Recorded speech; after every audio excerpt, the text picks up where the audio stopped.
A very good morning to all of you. Hope आप सब लोग बहुत अच्छे होंगे।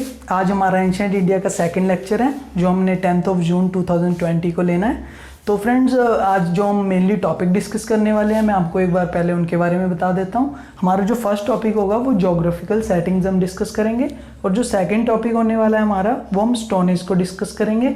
इसके बाद हम इंडस वैली सिविलाइजेशन को थर्ड टॉपिक हमारा डिस्कस करेंगे, और जो हमारा फोर्थ टॉपिक होगा वो हम वैदिक कल्चर को हम डिस्कस करेंगे। तो स्टार्ट करते हैं हम अपने फर्स्ट टॉपिक ज्योग्राफिकल सेटिंग से।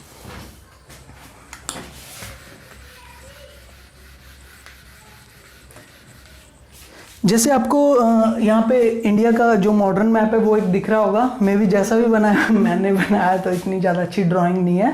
तो ये इंडिया का मॉडर्न मैप दिख रहा होगा। क्या एंशिएंट टाइम पे भी हमारे इंडिया का मॉडर्न मैप ऐसा ही था? अगर हम अपनी जो हमारा इसमें ज्योग्राफिकल सेटिंग्स की बात करें कि ज्योग्राफिकल सेटिंग्स फर्स्ट टाइम पे हम क्यों पढ़ रहे हैं इंडिया में, हमारे एंशिएंट में, तो एंशिएंट में ज्योग्राफी का एक बहुत अच्छा इंपॉर्टेंट रोल है जो हम इस लेक्चर में अभी डिस्कस करने वाले हैं कि हमारे इंडिया का जो एंशिएंट मैप था क्या वो ऐसा ही था जैसे मॉडर्न टाइम पे हमारा मैप है? नो फ्रेंड्स, हमारे इंडिया के एंशिएंट मैप में बहुत सारे रीजन इंक्लूडेड और भी थे। लाइक जो हमारा टुडे हमारा नेपाल है वो हमारे साइड इंडिया में इंक्लूडेड पार्ट था, और जो आज टुडे हम भूटान जिसको बोलते हैं वो भी इंडिया में इंक्लूडेड था, और जो आज बांग्लादेश है वो भी इंडिया का ही पार्ट था। और अगर मैं बात करूं पाकिस्तान की तो पाकिस्तान भी इंडिया का ही पार्ट था। तो जो टोटल कंप्लीट इंडिया का एंशिएंट मैप है अगर मैं बात करूं तो कुछ ऐसा एंशिएंट मैप दिखता था। आज हम ज्योग्राफिकल सेटिंग्स की बात करने जा रहे हैं कि ज्योग्राफिकल फर्स्टली अगर हम इंडिया की बात करें तो इंडिया एंशिएंट टाइम पे ऐसा दिखता था, और ज्योग्राफी का जो हमारे एंशिएंट इंडिया है उसमें क्या रोल है हम वो टॉपिक डिस्कस करने वाले हैं। सबसे पहले तो हमारा सबसे पहला टॉपिक होगा इसमें रोल ऑफ ज्योग्राफी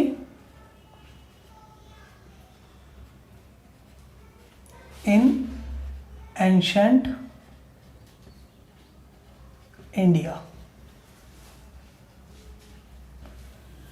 तो फ्रेंड, जैसे कि हमें पता है कि ज्योग्राफी हमारी हिस्ट्री पे बहुत ही इम्पोर्टेंट रोल प्ले करती है। हम उस रोल के बारे में आज डिस्कस करेंगे। तो फर्स्टली तो डिस्कवरी ऑफ मॉनसून, क्योंकि जो हम फर्स्टली इसमें रोल में प्ले करते हैं कि डिस्कवरी ऑफ मॉनसून ने कैसे जो हमारी ज्योग्राफी है ये तो कैसे इसने एंशिएंट हिस्ट्री पे एक बहुत अच्छा रोल प्ले किया। तो बिफोर जैसे मानसून की अभी डिस्कवरी नहीं हुई थी तो उसके पहले मतलब आना जाना बहुत मुश्किल था, क्योंकि इंजन की तो अभी डिस्कवरी हुई नहीं है। तो इंजन की डिस्कवरी नहीं होने की वजह से वर्ल्ड ट्रेड कुछ भी नहीं था। बट जब मानसून की डिस्कवरी हुई तो वर्ल्ड के साथ इंटरेक्शन होनी स्टार्ट हो गई, कल्चर का शेयरिंग होना स्टार्ट हो गया और ट्रेड भी स्टार्ट हो गया। वो कैसे? जैसे हमारे इंडिया में साउथ वेस्ट मानसून आती हैं, लाइक आप यहाँ पे देख सकते हो जो हमारी समर की मानसून होती हैं उसको हम साउथ वेस्ट मानसून भी बोलते हैं, जिसको इंडिया में मोस्टली मानसून बोला जाता है। तो ये मानसून की वजह से हमारा जो मेडिटेरियन सी है, हमारा वेस्टर्न एशिया, इसके साथ हमारा जैसे ये लोगों ने अरेबियन सी को क्रॉस करके आना होता था, तो अरेबियन सी में ये सिंपल बोट के थ्रू जो विदाउट इंजन वाली थी वो मानसून की विंड्स के फ्लो के साथ साथ वो हमारे इंडिया में ट्रैवल कर जाते थे। और जो हमारी जो रिट्रीटिंग मानसून बोलते हैं हम, नॉर्थ ईस्टर्न मानसून होती हैं, तो ये नॉर्थ ईस्टर्न साइड से आती हैं। तो जो हमारा ईस्ट एशिया है पूरा, ईस्ट एशिया के साथ हमारा इसने कॉन्टैक्ट स्टैब्लिश कर दिया। तो जो मॉनसून है जिनकी जो ज्योग्राफी का एक पार्ट है उसने एंशिएंट इंडिया में हमारे वर्ल्ड ट्रेड को या वर्ल्ड के कल्चर को शेयरिंग में कैसे इंपॉर्टेंट रोल प्ले किया हमने इसमें ये डिस्कस किया। और जो हमारा सेकंड इसमें पोर्शन रहेगा हम इसमें रिवर्स का रोल प्ले करेंगे।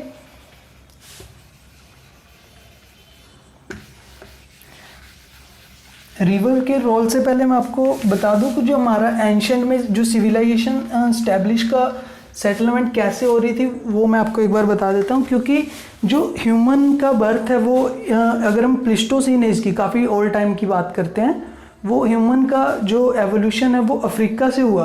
अफ्रीका कॉन्टिनेंट में सबसे पहले ह्यूमन के जो अवशेष हमें मिले हैं वहाँ से उसके बाद उसने ट्रैवल करना स्टार्ट कर दिया, और उसने वेस्ट एशिया से होता हुआ वो हमारे जो ये वाला पोर्शन है इंडस वैली सिविलाइजेशन जिसको हम बोलते हैं, तो इस एरिया में वो सबसे पहले आके स्टैब्लिश हुआ। और जो इसका पैटर्न रहा, अगर मैं बात करूं इनको, अगर पैटर्न में मैं 3 पार्ट्स में मोस्टली डिवाइड कर सकता हूं। ये मेरा गैंगेटिक प्लेन हो गया, और उसके बाद ये नॉर्थ बंगाल का रीजन हो गया, और फिर ये असम रीजन हो गया।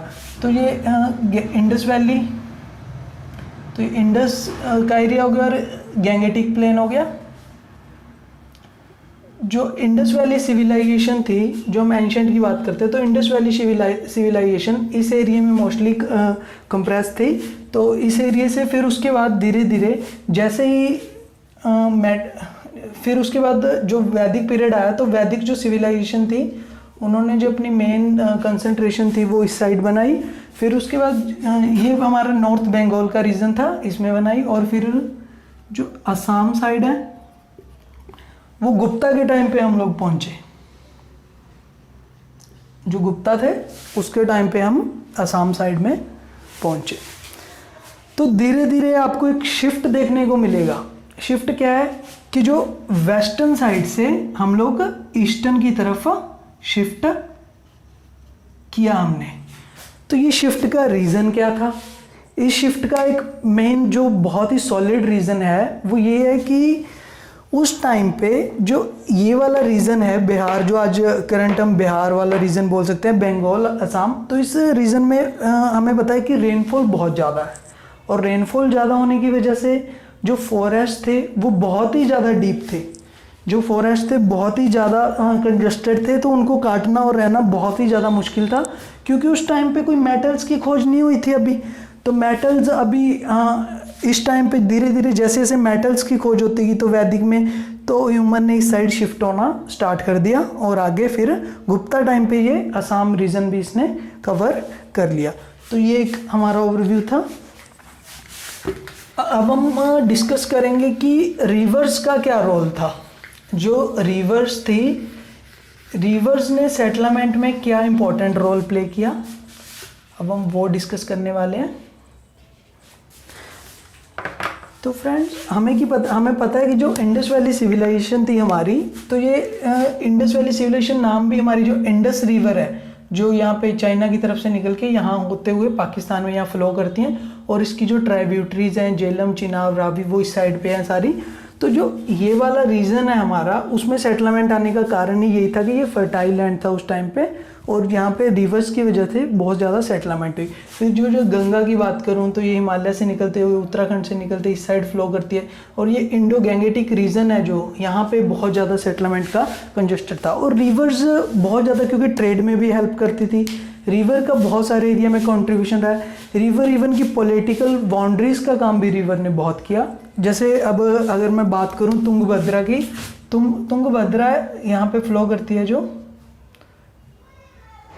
तुंगभद्रा, ये एक नेचुरल बैरियर थी किनके बीच में। अगर मैं बात करूं, ये हमारे राष्ट्रकूटा साइड का एरिया था, और चालुक्य यहाँ रहते थे, और यहाँ पे पल्लवास और चोलास थे, जो इन दोनों के बीच में, ये यहाँ पे राष्ट्रकूटा और चालुक्य के बीच में ये एक नेचुरल बैरियर का इसने बहुत ही अच्छा काम किया। और जो रिवर्स थी, अगर हम और रोल की बात करें इनके, तो इनके जो हमारे मोस्टली टाउन्स हैं, अगर मैं बात करूं हमारे वाराणसी की, पाटलिपुत्र जो करंट पटना है उसकी बात करता हूं, तो ये जो इम्पोर्टेंट टाउन्स थे ये रिवर बैंक के ऊपर ही इस्टेब्लिश हुए, और यहाँ पे ही पॉपुलेशन का पॉपुलेशन कंप्रेस होके रही। अगर इसमें थर्ड फैक्टर काउंट करूँ तो फ्रेंड्स, कोस्टल एरिया, जो कोस्टल एरिया थे उन्होंने भी सेटलमेंट को काफ़ी इफेक्ट किया, क्योंकि कोस्टल के साथ जो हम यूरोपियन थे मेनली, वो हमारे कोस्टल एरिया के साथ ही आए थे, अटैच थे। जैसे जो वास्को डी गामा की अगर मैं बात करूं तो भी सबसे पहले जो स्टैब्लिश हुआ था वो केरला कोस्ट पे हुआ था। और जो हमारी गुजरात है, ये गुजरात कोस्ट भी काफ़ी ट्रेड के लिए इम्पोर्टेंट थी। तो कोस्टल जो एरिया है ये हमारा कोस्टल एरिया पड़ता है। तो कोस्टल एरिया ने काफ़ी अच्छा हमारा जो वर्ल्ड के साथ कॉन्टैक्ट बनाने में काफ़ी अच्छा रोल प्ले किया। फिर जैसे जैसे अब टाइम इवॉल्व होता गया, मेटल की डिस्कवरी होती गई, तो बहुत सारी, जैसे कॉपर, अगर मैं चाकोलिथिक पीरियड की बात करूँगा तो 3500 BC से कॉपर की डिस्कवरी हो गई थी। तो कॉपर की डिस्कवरी के साथ साथ इसमें और मेटल्स की, फिर आयरन की डिस्कवरी होगी 100 BC में। तो डिस्कवरी के साथ साथ इंसान ने इस साइड शिफ्ट होना स्टार्ट कर दिया, और जो नेचुरल लाइक ये सिंगभूम प्लेटू है हमारा, जो छोटा नागपुर प्लेटूज है, इन एरिया में जो मेटल कंप्रेस थे, तो इनके आसपास जो नेचुरल रिसोर्सेज थे इनके साथ रहना ह्यूमन ने स्टार्ट कर दिया। तो इस चैप्टर में हमने कवर किया ये ज्योग्राफी ने हमारी जो एंशिएंट हिस्ट्री में कैसे इफेक्ट किया, और जो सेटिंग्स हो रही थी, जो सेटलमेंट्स थी, वो कहाँ कहाँ पे, लाइक रिवर्स के on the bank of the rivers, on the coastal area, on the where the natural resources are concentrated, उन एरियो में ज्योग्राफी की वजह से हमारे यहाँ, और मॉनसून ने हमारा वर्ल्ड के साथ पूरा कॉन्टेक्ट हमने डिस्कस किया। अब हम जो सेकंड चैप्टर है हमने डिस्कस करना है, वो करेंगे हम ओल्ड स्टोन एज।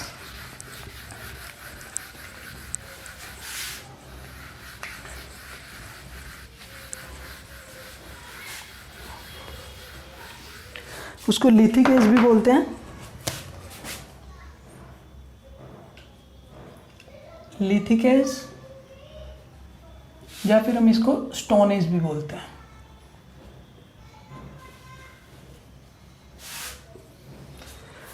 अगर मैं टाइम पीरियड की बात करूं, जो हमारी स्टोन एज है, इसका जो टाइम पीरियड था वो 30 लाख BC से लेके 1000 BC तक का। ठीक है फ्रेंड्स, इसको लिथिक एज इसलिए बोलते हैं कि यहाँ पे इस टाइम पे स्टोन की चीज़ें यूज़ होती थी। तो जैसे हमें स्टोन एज भी इसको इसलिए, क्योंकि मेटल की इस टाइम पे डिस्कवरी नहीं हुई थी मोस्टली, तो स्टोन की ही यूज़ करते थे हम लोग। अगर मैं स्टोन एज को डिवाइड करूँ तो मोस्टली हम इनको 3 पार्ट में डिवाइड कर सकते हैं।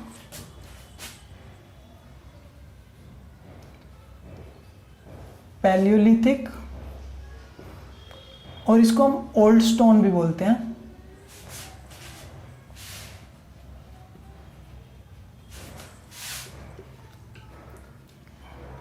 मेसोलिथिक, मिडल स्टोन भी हम इसको बोलते हैं। उसके बाद आता है हमारा नियोलिथिक, और इसको हम न्यू स्टोन एज भी बोलते हैं।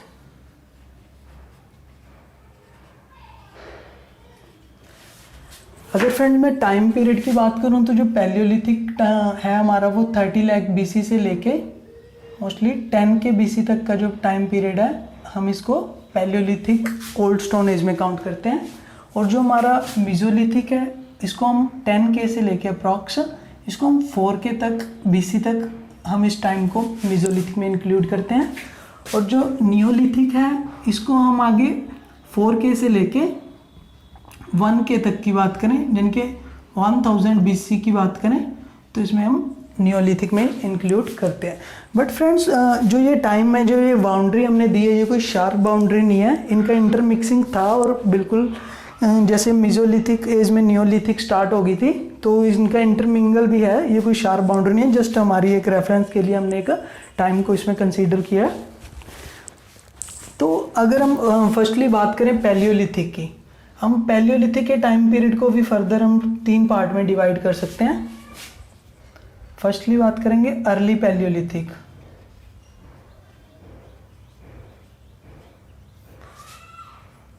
सेकेंड टाइम पे मिडल पैलियोलिथिक, थर्ड टाइम पे न्यू पैलियोलिथिक। इनका जो टाइम पीरियड है ये 30 लाख से 40K तक, ये 40K से नहीं तो सॉरी, ये 30 लाख से लेके 1 लाख तक है, और ये 1 लाख से 40K तक। और ये नियोलिथिक है जो वो हमारा 40K से लेके 10K तक। लाइक हमने देखा यहाँ पे पैलियोलिथिक हमने 30 लाख से 10K तक का डिवाइड किया है। तो जो ये एज थे तीनों, इनमें मोस्टली इंसान में क्या चेंजेस आए थे? अगर हम बात करें इंसान की हमने पहले ही डिस्कस किया कि अफ्रीका में इंसान का एवोल्यूशन हुआ, वो मोस्टली अगर हम बात करें प्लिस्टोसिन एज की, प्लिस्टोसिन एज में हुआ था। तो जो यहाँ का इंसान था मोस्टली, जो यहाँ पे सिविलाइजेशन थी, अगर मैं उसके लाइफ की बात करूँ ऑल ओवर, तो यहाँ पे लाइफ थी ना, यहाँ पर जो ह्यूमन था वो था हंटर एंड गैदरर। यहाँ की बात करूँ, यहाँ पे थोड़ा सा शिफ्ट होना स्टार्ट हो गया था, ये हंटर प्लस उसके बाद ये हर्डर भी हो गया था। प्रॉपर डोमेस्टिकेशन एनिमल्स का स्टार्ट नहीं हुआ था।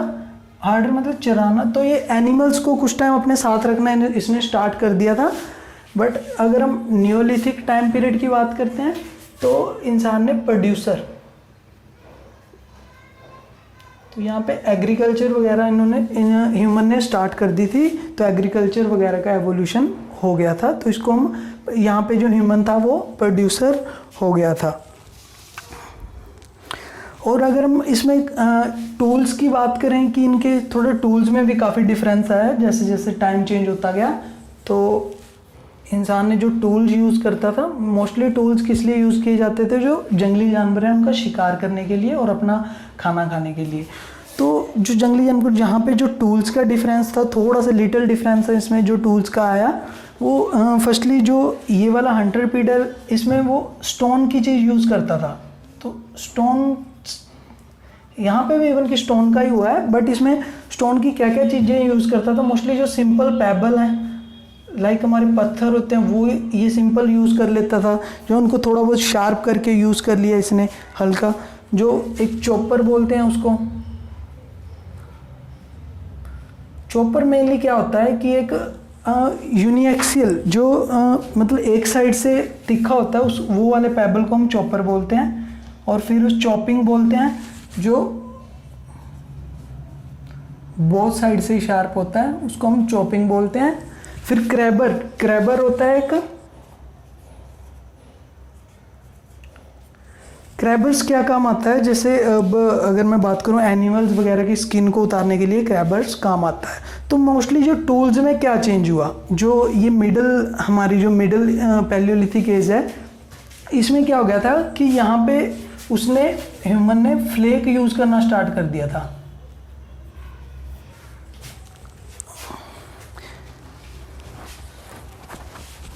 इस टाइम पे इंसान ने जो फ्लेक था वो यूज़ करना स्टार्ट कर दिया था। और जो थर्ड टाइम था, फ्लेक क्या होता है, फ्लेक लाइक एक बड़े पत्थर को हम पार्ट में डिवाइड करते हैं, तो उसका एक तो जो मेजर पोर्शन रहता है उसको हम कोर बोलते हैं, और इसका जो स्मॉल पोर्शन रहता है उसको हम फ्लेक बोलते हैं। तो फ्लेक यूज़ कर दिया था। और यहाँ पे फ्लेक प्लस ब्लेड उसने यूज़ करना स्टार्ट कर दिया था। ब्लेड कोई मेटेलिक ब्लेड नहीं है, ब्लेड मतलब जो उसने स्टोन का ही जो ब्लेड बनाया था वो उसने मोस्टली यूज़ करना स्टार्ट कर दिया था। अगर मैं बात करूं इन तीनों में, मेसोलिथिक और नियोलिथिक की, और मैं एक तीनों में हम कंपैरिजन करके समझेंगे। इसको मैं रब कर देता हूं। आपने आई होप आपने सब ये उतार लिया होगा।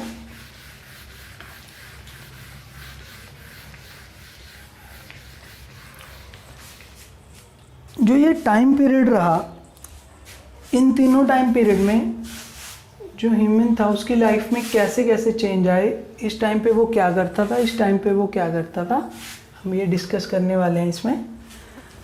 तो देखो, जो पैलियोलिथिक और ओल्ड स्टोन एज थी, अगर हमने इसमें लाइफ की बात करी है कि वो यहाँ पे फूड गैदरर था, इसकी लाइफ कैसी थी,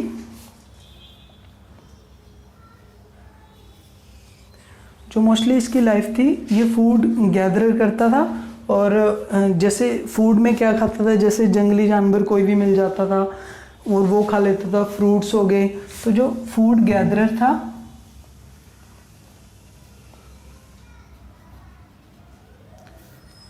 और जो सेकंड थी, इसमें हमने लाइफ में चेंजेस देखो कैसे आया।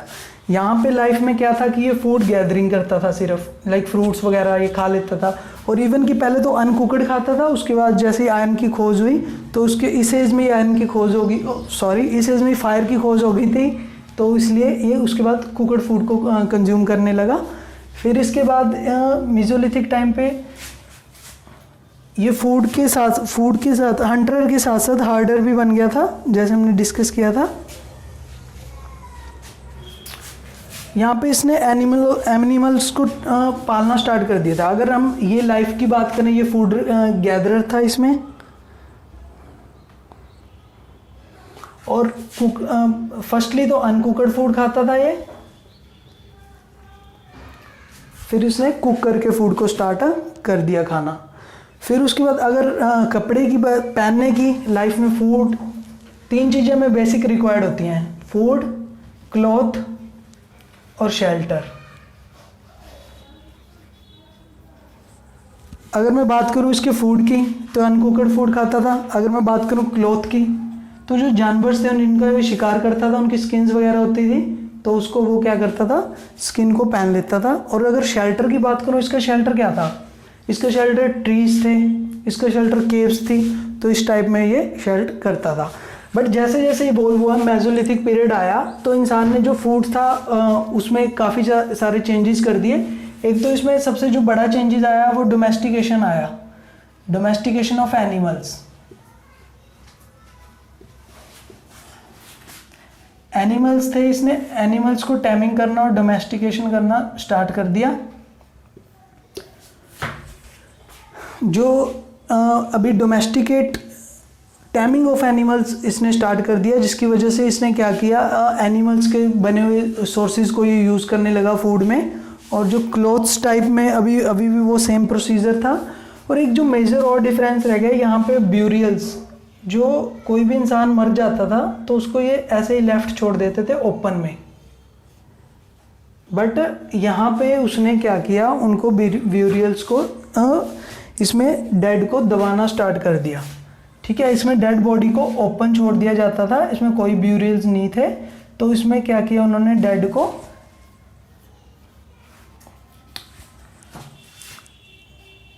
ब्यूरियल्स यहाँ पे मिले, डेड को ओपनली नहीं दबाते थे। और अगर हम बात करें न्यू स्टोन एज की तो यहाँ पे एग्रीकल्चर स्टार्ट हो गई थी, इंसान एक फूड प्रोड्यूसर हो गया था। तो बहुत सारी क्रॉप्स लाइक वीट, बार्ले, हमें इंडस वैली सिविलाइजेशन में भी इसका जिक्र मिलता है। तो बहुत सारी उसके बाद इन्होंने ये स्टार्ट कर दी क्रॉप। और जो क्लॉथ की बात करें, अगर फूड में ये हो गया, और क्लॉथ की बात करें तो ये कॉटन्स इसने मैन्युफैक्चर करना कॉटन प्रोडक्शन करनी स्टार्ट कर दी थी, और कॉटन से बने हुए क्लॉथ्स ये पहनने स्टार्ट कर दिए थे। और अगर शेल्टर्स में देखें तो ये शेल्टर्स, ये पिट ड्वेलिंग होता है, एक खड्डा खोद के जो रहते हैं वो पिट ड्वेलिंग और हट वगैरह इसने बना के अपना रहना स्टार्ट कर दिया था। तो हम यहाँ पे देख सकते हैं कि ओल्ड स्टोन एज में ही जो इन 3 पार्ट थे, इनमें इंसान में कैसे चेंज आया। अब अगर हम जो नेक्स्ट डिस्कस करने वाले हैं वो हम करने वाले हैं इंडस वैली सिविलाइजेशन।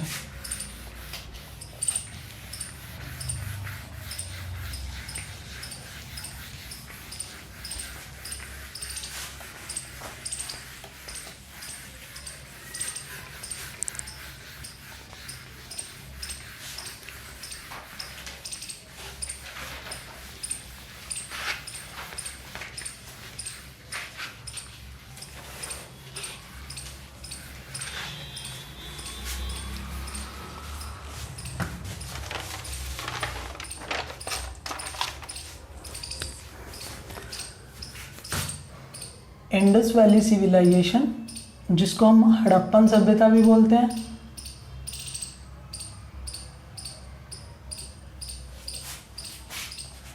और जिसको हम कॉपर एज भी बोलते हैं।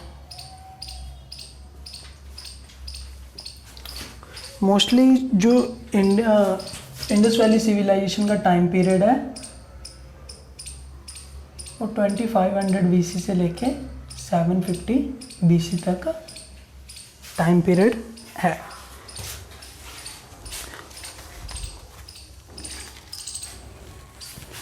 अगर मैं इंडस वैली सिविलाइजेशन के एक्सटेंट की बात करता हूँ कि ये मोस्टली किस किस एरिया में कहाँ कहाँ तक ये वो थी,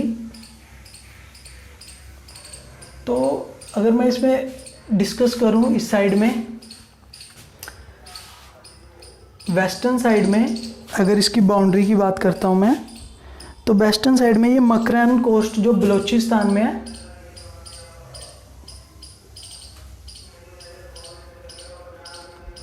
वहाँ तक थी। और अगर मैं नॉर्थ की बात करता हूँ तो ये नॉर्थ में जम्मू तक,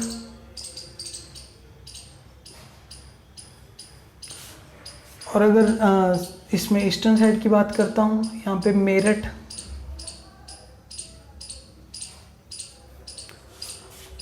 और अगर इसमें साउथ की बात करता हूँ तो ये नर्मदा थी,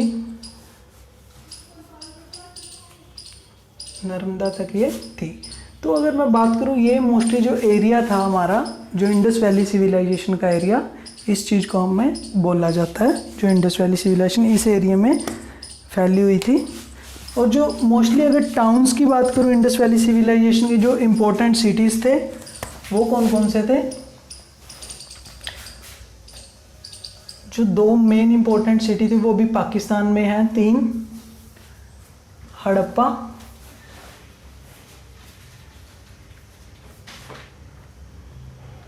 मोहनजोदाड़ो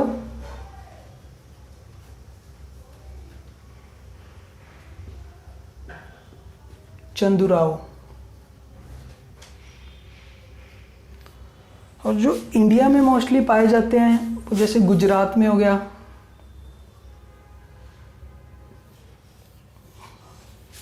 लोथल,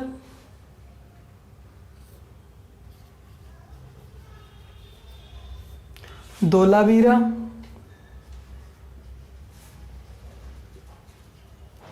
और राजस्थान में हो गया कालीबंगन,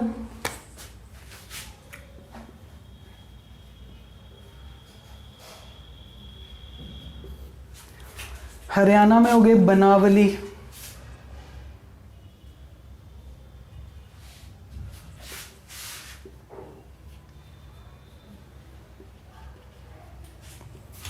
हरियाणा में एक और पाया जाता है राखीगढ़ी।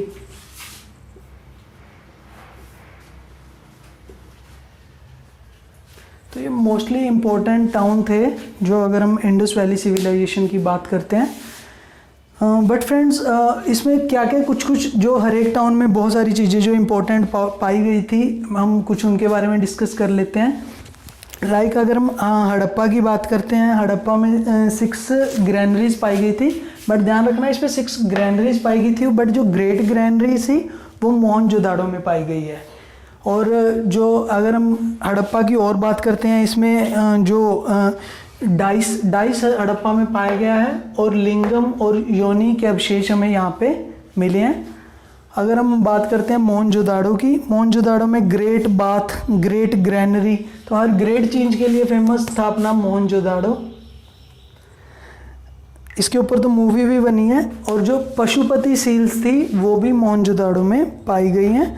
और जो ब्रोंज के, ये याद रखना फ्रेंड्स, क्वेश्चन आ जाता है कि जो ब्रोंज का स्टैचू है वो नेक्ड वीमेन का स्टैचू है, तो वो यहाँ पे मोहनजोदाड़ो में पाया गया है। और चंदुराव है रिलेटेड, मतलब जो लिपस्टिक वीमेंस के रिलेटेड जो सामान है मोस्टली वो यहाँ पे पाया गया है। और जो राजस्थान में कालीबंगन है, इसका नाम एज इट इज़ कालीबंगन, क्योंकि यहाँ पे बैंगल्स बनती थी तो उस चीज़ के इसका नाम कालीबंगन रखा गया है। बट यहाँ पे अगर मैं बात करूँ कि प्लॉड फील्ड, जैसे जुते हुए खेत यहाँ पे पाए गए हैं।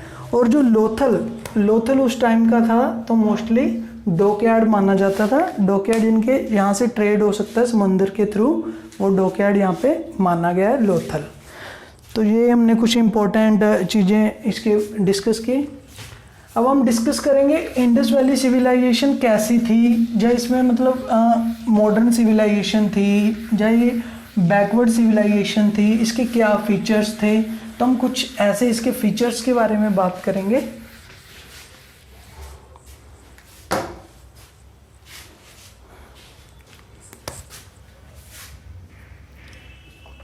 हमारा फर्स्ट हेडिंग होगा टाउन प्लानिंग।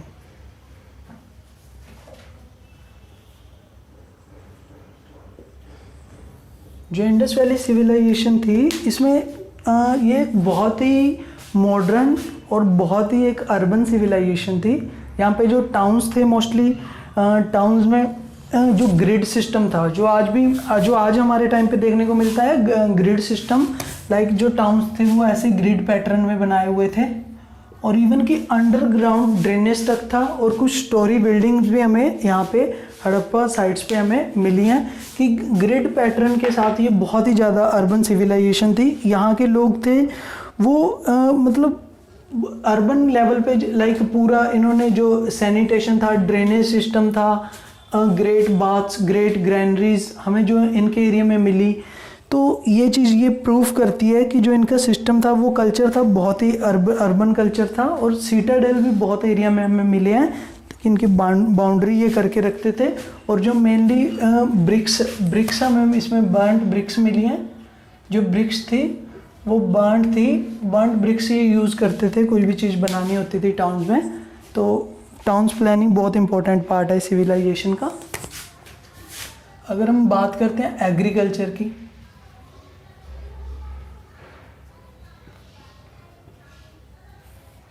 जो यहाँ की अगर मैं एग्रीकल्चर की बात करूँ, यहाँ पे वीट, बार्ले ये चीज़ें मोस्टली ये चीज़ें उगाई जाती थी। एग्रीकल्चर में दो जो क्रॉप्स हैं वीट एंड बार्ले ये फेमस थी। और भी इसके साथ साथ कुछ क्रॉप्स लाइक सरगम, पाई ये सब उगाया जाता था। तो उसके बाद जैसे जैसे टाइम हुआ तो कॉटन बहुत इंपॉर्टेंट पार्ट था इसका। कॉटन सिविलाइजेशन में इन्होंने उगानी स्टार्ट कर दी थी। और इरिगेशन को नहीं ये लोग अभी जानते थे, इरिगेशन नहीं थी इस टाइम पे, ना ये कैनाल सिस्टम को जानते थे, सिर्फ रेन पे डिपेंडेंट थे जब नेचुरल अगर बात करें पानी के लिए। बट जो फूड ये लोग ग्रो करते थे वो सफिशेंट था इनके लिए। और इवन कि जो टाउन्स थे उन टाउन्स में ये भेजा जाता था फूड को, उसके लिए भी ये इनफ फूड यहाँ पे ग्रो किया जाता था। और डोमेस्टिकेशन एनिमल्स का, डोमेस्टिकेशन ऑफ एनिमल्स, ये लोग बहुत से एनिमल्स लाइक कैटल्स को भी पालते थे। अगर मैं बात करूं oxen, buffalo, goat, sheep, pig, ये इनके मोस्टली जो फेवरेट एनिमल्स थे, इनको ये पाला जाता था। मोस्टली इनको फूड के लिए भी पाला जाता था और वैसे भी।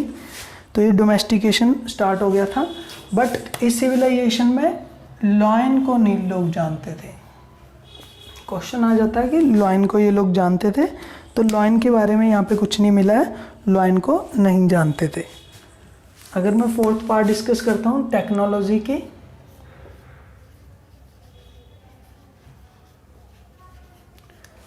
क्या इनके पास भी कोई तरह की टेक्नोलॉजी थी या क्राफ्ट थी?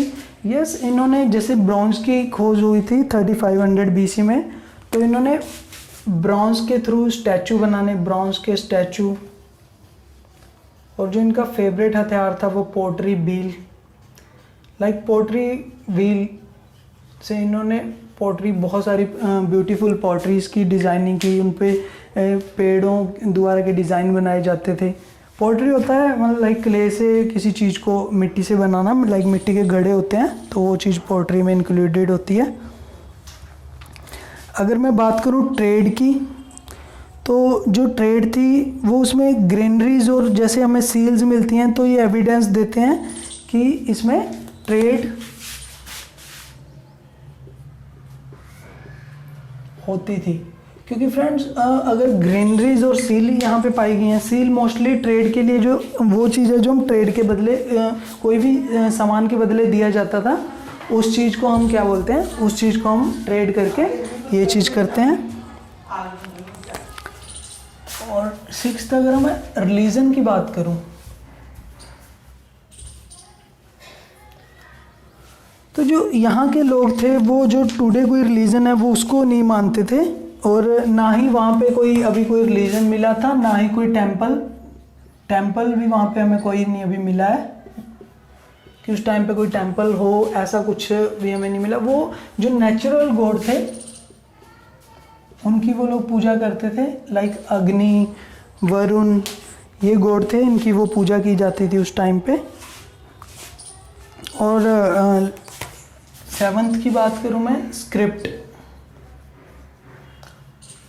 जो इंडस वैली सिविलाइजेशन की स्क्रिप्ट हमें मिली है, बट वो स्क्रिप्ट पिक्टोरियल स्क्रिप्ट है, वो हम अभी भी उसको डेसिफर नहीं कर पाए हैं, यानी कि उसको अभी भी हम उसको समझ नहीं पाए हैं कि वो स्क्रिप्ट में क्या था। बट जो स्क्रिप्ट है वो पिक्चर्स की फॉर्म में अपनी बात कहते थे, लाइक उनकी सील्स में बहुत सारी पिक्चर्स हमें देखने को मिली। और जो लास्ट में हम करेंगे वेट एंड मेजरमेंट। तो वेट एंड मेजरमेंट को वो लोग अच्छे से जानते थे, और 16 के मल्टीपल में, लाइक 16 के मल्टीपल में वो लोग वेट और वो किया करते थे। तो फ्रेंड्स, टेराकोटा में भी उन्होंने काफ़ी, जो टेक्निक्स में बात करूँ मैं, एक पॉइंट रह गया था कि टेराकोटा में भी उन्होंने काफ़ी स्टैचू बनाया है। लाइक टेराकोटा का मदर गॉडेस का स्टैचू भी फेमस है। तो ये टेराकोटा में, ये सारी इंडस वैली सिविलाइजेशन के बारे में हम डिस्कस कर सकते हैं। अगर मैं इंडस वैली सिविलाइजेशन के ओरिजिन की और मिडल की और एंड की बात करूं, तो इसका कोई ओरिजिन का स्पेसिफिक वो टाइम पीरियड नहीं मिलता है, क्योंकि इसका ओरिजिन अब कुछ लोग बोलते हैं कि इंडस वैली सिविलाइजेशन का ओरिजिन जो 3500 जब चाकोलिथिक पीरियड है उस टाइम से ही स्टार्ट हो गया था, बट प्रॉपरली ग्रो नहीं हो पाया।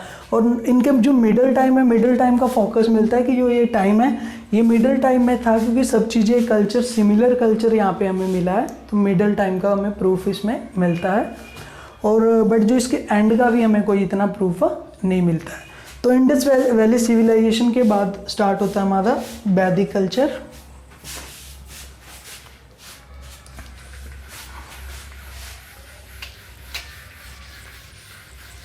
वैदिक कल्चर की बात करूं, जो इसका टाइम पीरियड है वो 1500 BC से लेके 600 BC तक के टाइम पीरियड को हम वैदिक कल्चर बोलते हैं।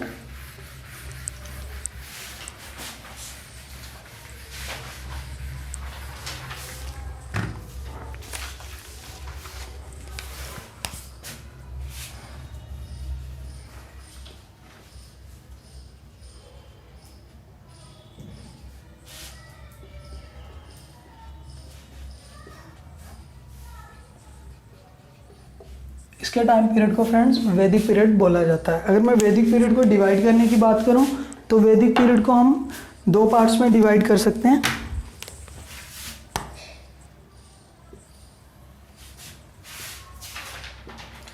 इसको बोलते हैं हम अर्ली वैदिक। इसका जो टाइम पीरियड है हमारा वो 1500 BC से 1000 BC है। और जो दूसरा पार्ट हम डिवाइड करते हैं इसको हम लेटर वैदिक बोलते हैं, जिसका टाइम पीरियड 1000 BC से 600 BC है। ठीक है फ्रेंड्स, तो अगर मैं टाइम पीरियड के डिवीज़न करता है तो वो 1000 BC है। यहाँ पे आयरन की खोज हुई थी। आयरन की खोज से ये हम इस पीरियड को दोनों को डिफरेंशिएट करते हैं। तो फ्रेंड्स, ऐसा अब हम वैदिक काल में जो हम पढ़ते हैं इनको हम डिवीज़न के थ्रू पढ़ेंगे, जो एक बहुत अच्छा ओवरव्यू देखेंगे। जैसे हमने पढ़ा कि इंडस वैली सिविलाइजेशन थी ना, वहाँ पे एग्रीकल्चर स्टार्ट हो गई थी, वहाँ पे सब पॉइंट, अगर मैं बात करूँ अभी, सब चीज़ें मॉडर्न एक सिविलाइजेशन थी। बट वो सिविलाइजेशन अगर आफ्टर बिफोर 1500 की बात करूँ, वो उस टाइम पे नष्ट होगी, बट उसका कोई प्रूफ हमें उसके बाद नहीं मिलता, उसका रीज़न हमें कोई नहीं मिलता है। वो सिविलाइजेशन ही अलोप हो गई थी। कुछ लोग कहते हैं कि वो एरिया डिज़र्ट में कन्वर्ट हो गया और वहाँ पे फूड की स्केर्सिटी हो गई, उसकी वजह से लोग मर गए, और कुछ कहते हैं कि फ्लड आने की वजह से लोग मारे गए। तो ये चीज़ें की वजह से उनका, बट कोई सफिशिएंट हमें प्रूफ नहीं मिला है। बट जो वैदिक सिविलाइजेशन थी ये दोबारा से स्टार्ट हुई है सिविलाइजेशन। आपको ये चीज़ ध्यान रखनी है कि आप सोचो कि इंडस वैली सिविलाइजेशन में हम लोग एग्रीकल्चर करने लग गए थे, ये सब हो गया था, बट अब दोबारा से हम यहाँ पे अगर हम पढ़ेंगे कि अर्ली वैदिक जो ये लोग थे, यहाँ पे इकोनॉमी पेस्टोरल थी, यहाँ पे एग्रीकल्चर स्टार्ट हुई लेटर पीरियड में। तो दोबारा से ये इन लोगों ने ये चीज़ें स्टार्ट की थी। तो हम इनकी लाइफस्टाइल, इनके एक एक करके हम सब हेडिंग बना के इस चीज़ को डिस्कस करेंगे।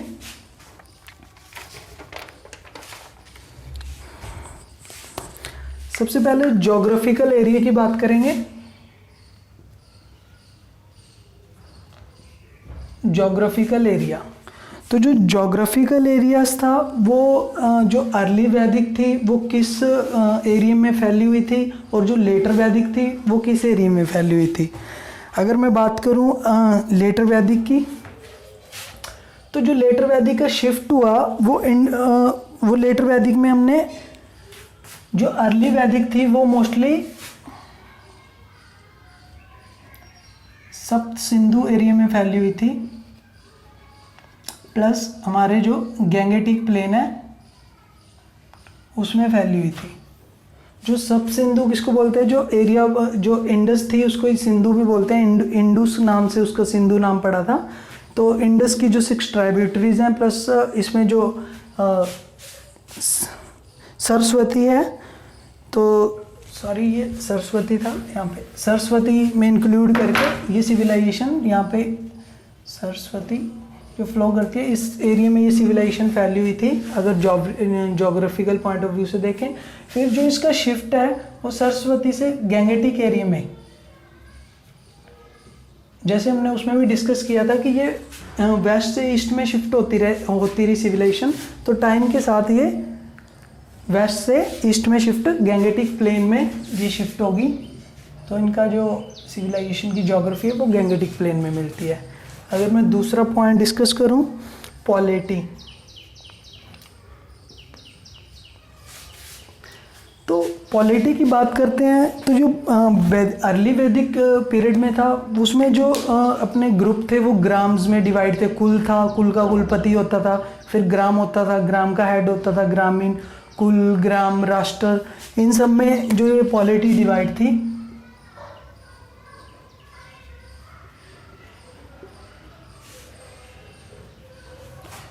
और जो अगर मैं लेटर वैदिक पीरियड की बात करूं, इस टाइम पे किंगडम्स बन गए थे, जो लार्ज किंगडम थे, लार्ज किंगडम स्टैब्लिश होने स्टार्ट हो गए थे। अगर मैं इसमें पॉलिटी की बात करता हूं, थर्ड नंबर पे बात करते हैं सोसाइटी की। जो सोसाइटी है, अगर मैं अर्ली वैदिक टाइम पीरियड में 4 वर्णास थे, बट जो डिवीज़न थी वो ऑक्यूपेशन बेस पे थी। तो हम इसको ऐसे शो करेंगे कि जो 4 डिवीज़न थी ये ब्राह्मण, खत्री, शूद्र और वैश्य। जो ब्राह्मणों का मेन काम होता था वो एजुकेशन देना होता था, जो क्षत्रिय मेन काम करते थे वो वॉर वगैरह में पार्टिसिपेट करते थे, और जो शूद्र थे, शूद्र मेनली ट्रेड वगैरह में इन्वॉल्व होते थे, और जो वैश्य थे उनको लो लेवल का समझा जाता था, लो लेवल के काम है उनसे वो किए जाते थे। बट जो अगर मैं प्रॉपरली इसमें बात करूं इस सोसाइटी की, तो जो वर्ण सिस्टम में डिवाइड था, अभी कास्ट सिस्टम डेवलप नहीं हुआ था, यानी कि इनको इस हायरार्किकल ऑर्डर में देखा गया था। बट यहाँ पे अगर मैं बात करता हूँ लेटर वैदिक में, तो जो ब्राह्मण्स थे इनका इन्फ्लुएंस इंक्रीज हो गया, और इन्होंने जो ये सिस्टम था ये इस हिसाब से कर दिया, लाइक ब्राह्मण, क्षत्रिय, शूद्र, वैश्य, यानी कि इनको वैश्य, शूद्र, इनको उन्होंने इस हिसाब से हायरार्किकल देना, इनको स्टेटस देना स्टार्ट कर दिया। बट यहाँ पे ऑक्यूपेशनल डिवाइड थे, ऑक्यूपेशन डिवाइड था, बट किसी को मतलब इक्वली स्टेटस दिया जाता था। आई होप आप इसमें डिफरेंस समझ गए होंगे कि वर्ण और कास्ट में क्या डिफरेंस है। ये कास्ट सिस्टम था, ये वर्ण सिस्टम था। और जो फोर्थ में बात करूं इसके रिलीजन की,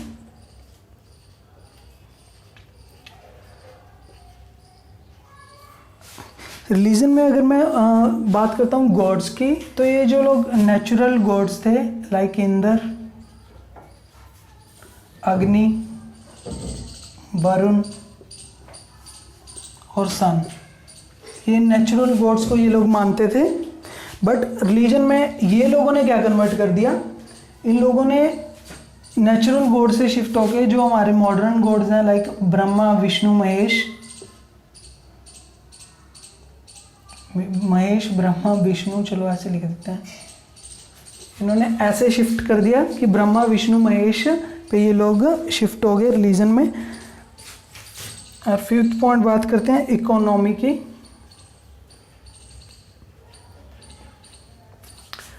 तो फ्रेंड्स ये लोग थे जो अर्ली वैदिक टाइम पीरियड थे, जो इनकी इकोनॉमी पेस्टोरल थी। ये डोमेस्टिकेशन करते थे एनिमल्स का, और मोस्टली पेस्टोरल इकोनॉमी थी यहाँ पे। बहुत सारे लिटिल ट्रेड बहुत ही कम होता था, और उसमें जो भी क्या था इकोनॉमी में, जो लाइक कैटल्स होते थे और काऊ, इनको ही अपनी असली मनी माना जाता था, और जो भी कोई भी ट्रेड होता था वो इनकी फॉर्म में ही होता था। कॉइन्स की यहाँ पे फॉर्म में कोई ट्रेड नहीं हुई थी। बट जो यहाँ था, यहाँ पे लैंड की वैल्यू कैटल से ज़्यादा होगी, तो लैंड की फॉर्म में वो एग्रीकल्चर क्योंकि इस्टेब्लिश होगी मेनली, तो इनकी इकोनॉमी जैसे ये पेस्टोरल है तो यहाँ पे इकोनॉमी एग्रीकल्चर हो गई थी, क्योंकि आयरन की खोज के साथ हमारे पास इक्विपमेंट्स आ गए एग्रीकल्चर के लिए बहुत अच्छे अच्छे। तो एग्रीकल्चर के साथ साथ जैसे इकोनॉमी एग्रीकल्चर हुई तो ट्रेड भी उसके बाद और ज़्यादा स्टार्ट हो गया, कॉइन्स वगैरह में ट्रेड होने लग गया, राइस बीट बार्ले वगैरह ये चीज़ें होने लगी। होप ये लेक्चर आप लोगों को समझ आया होगा। तो फ्रेंड्स अच्छे से अगर कुछ भी मतलब आपको डाउट होता है तो कभी भी कमेंट सेक्शन में आप डाउट पूछ सकते हो। तो ये चीज़ें, होप आप सब लोग अच्छे होंगे, और कल नेक्स्ट जो लेक्चर होगा मेरा वो हम लोग इसका 3rd लेक्चर एंशिएंट इंडिया का प्रिपेयर करेंगे।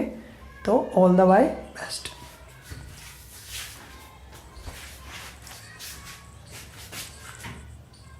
कोई मुर्गी